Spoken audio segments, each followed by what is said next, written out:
You see, along with my family, we cast our vote today. It's a very proud moment for every Indian. It's a moment of pride to participate in an election of 140 crore people. And if I remember correctly, about 97 crore voters. And just think about the logistics and the arrangements which go into it.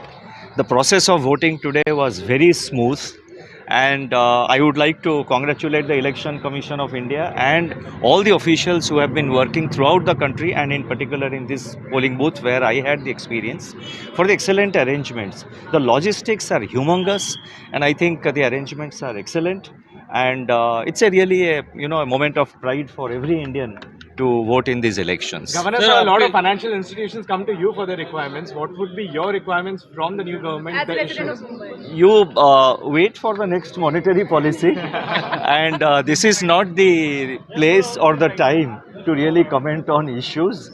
I think let's focus on the elections, and I would like to take this opportunity to appeal to every Indian, to every citizen, to every voter to come and cast their vote.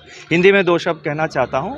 ये बहुत एक गर्व महसूस होता है जब हम vote करते हैं. 140 करोड़ की पॉपुलेशन में 97 करोड़ वोटर्स हैं, और इसमें जो लॉजिस्टिक्स इन्वॉल्व है, जो अरेंजमेंट्स इन्वॉल्व है, वो इतना आसान नहीं है. बहुत बड़ा अरेंजमेंट्स और ह्यूज स्केल में ये इसका अरेंजमेंट्स होता है.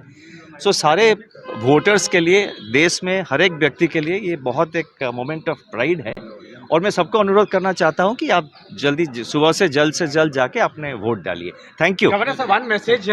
How important is political continuity for policy continuity and stability according to you, sir?